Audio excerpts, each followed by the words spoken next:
Okay mga kababayan, Chris Ulo po at welcome back po ulit dito sa ating YouTube channel. Happy Sunday, gabihan ho tayo ng Panginoon ngayong araw ho ng linggo. At huwag na siguro ngayong linggo at buong linggo na.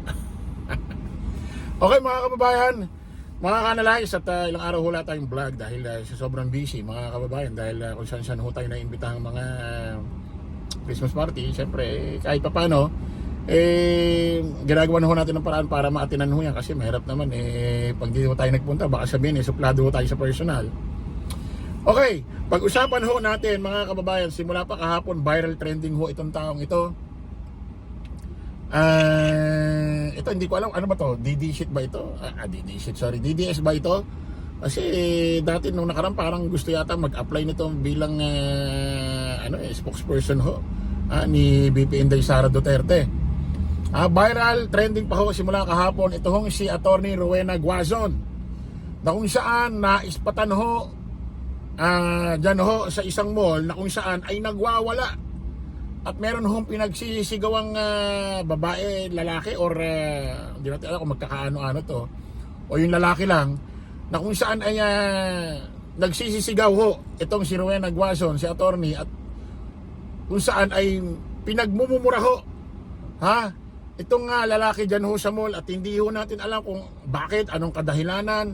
Pero sabi ko nung napanood ko ito, ano pa man ang issue na yan, parang yung enacting ho ni Attorney Rowena Guazon ay hindi ho dapat nasasalamin sa pagiging abogada. Especially parang vlogger din ito parang social media influencer din ito Kasi 'di ba may may alam ko may mga may follower ito, 'di ba? Meron itong social media platform na FB page ba, YouTube, gano'n. Parang yung enacting niya hindi nasasalamin sa pagiging abogado niya. Pakinggan ho natin, panoorin ho natin yung video mga kababayan, mga kanalays. Hindi pala yan. Sorry. Ito.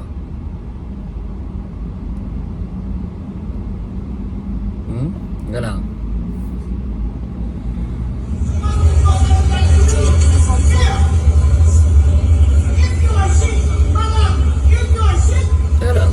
Anuhin natin yung yung isang video na ito ko yung video talaga.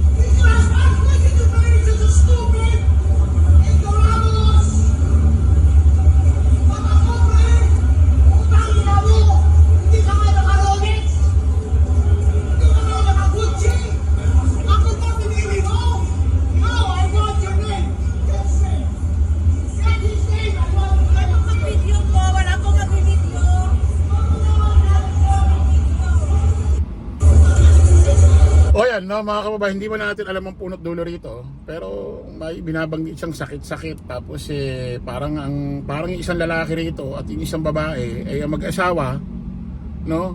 At pinagmumura niya ho ito. At sinabi niya rito hindi ka nga naka-Gucci, hindi ka nga naka-Rolex. Ano connection? Ano lang tuting Attorney Rowena Guazon. Ano naman connection nun? Na kinakailangan dapat ba may asal, may attitude, kailangan nakaganon lang. Ito hindi natin alam kung ano punot dulo rito, pero masasabi ko man kung ano man ang punot dulo rito. Una-una, abogado ito si Attorney Rowena Guazon. Kung sakaling agrabyado siya, pwede niyang kunin ang isang hustisya nang hindi ganitong nagsisigaw sa mall. Na napakaingay, kababaeng tao, abogado pa man din, parang napakadakdak, napakabungangerang abogado hindi natin alam puro dulo rito, pero ulitin ko hindi dapat ganito ginawa ni Rowena Guazon. Unang-una, kilala siya sa social media platform na abogada, pero ganito ang kanyang inasal. Ngayon mga kababayan, meron hong kumakalat na post, liwanagin natin, disclaimer, hindi ko sinasabing may katotohanan ito. Pero gusto ko lang ho ibalita or ipaalam, ibigay ang info na may ganitong kumakalat. May kita nyo dyan sa screen. May ganitong kumakalat na post.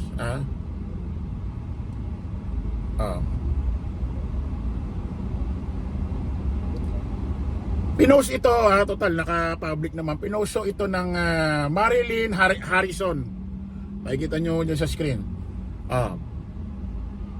Basahin natin, mga kababayan. Ito pala, ang true story na nasagap ko ayon sa isang witness kung bakit nagwala si Rowena Guazon sa isang mall sa Rockwell. Sa Rockwell pa pala ito.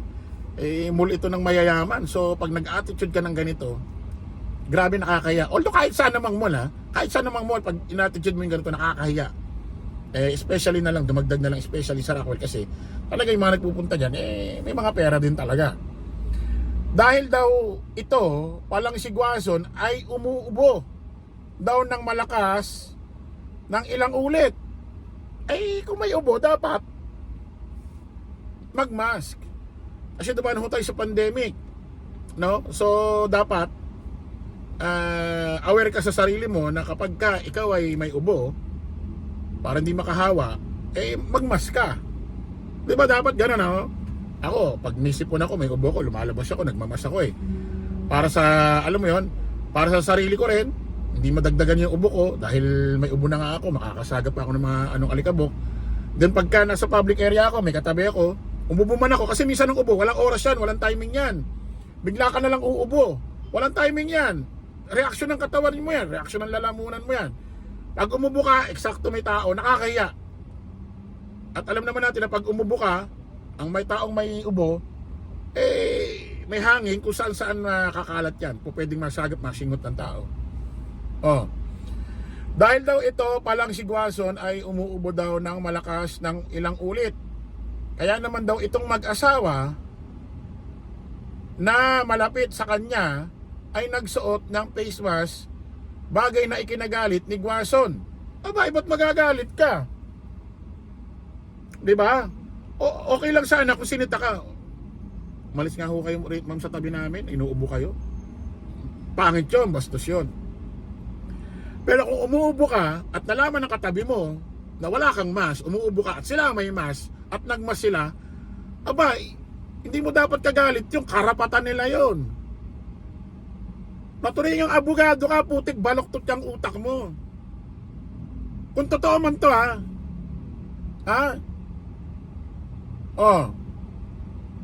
bagay na ikinagalit ni Guazon, kaya ito nagwala. Piling siguro ni Guazon ay nainsulto siya. At kung bakit galit na galit siya doon sa lalaki ay dahil pinagsabihan daw si Guazon na baka pwedeng magsuot siya ng face mask. Tama yun. Magsuot ka ng face mask. Kasi yun,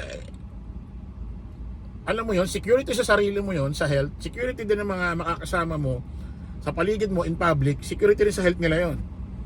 Diba? At kung bakit galit na galit doon sa lalaki ay dahil pinagsabihan daw si Guazon ay baka pwedeng magsuot ng face mask kung ganyang inuubo siya. Pero maayos naman daw ang pagkasabi ng lalaki kay Guazon. Kaya gulat din yung mag-asawa nang magwala at magalit itong si Guazon. Yan ay ayon sa mga nakasaksi ng mga pangyayari. Hindi man perfect yung picture ni Al, pero halos yan yung karakter sa scene. Picture ni Al. Pero halos yan yung karakter sa scene. Hindi ko sinama yung mamang guard kasi ang nilalarawan ko dito ay yung scene bago pa magwala si Guazon. Ayun naman pala. So, may mali, kung totoo man to may mali si Guazon. Sabi ko nga, kahit anong klaseng, ano pa man ang issue, yung inasal ni Attorney Guazon na pinagmumura niya yung tao, ininsulto niya pa na hindi ka nga naka-Gucci, hindi ka nga naka-Rolex, tapos nag-attitude ka ng ganon at abogado ka, alam mo yon, abogado ka, dapat di ka nag-aasal ng ganito in public. Sabi ko nga, kung ikaw ang agrabyado, pwede mo makuha ang hustisya sa ibang paraan na hindi ka sisigaw dahil abogado ka eh. Dapat i-apply mo yan sa lahat ng senaryo. Di ba? Kasi kung ang isang tao hindi nag-aasal ng ganyan in public dahil alam niyang mali, eh much better na dapat ikaw hindi ka nag-aasal ng ganyan, attorney, madam. Dahil abogada ka. Nakakaya.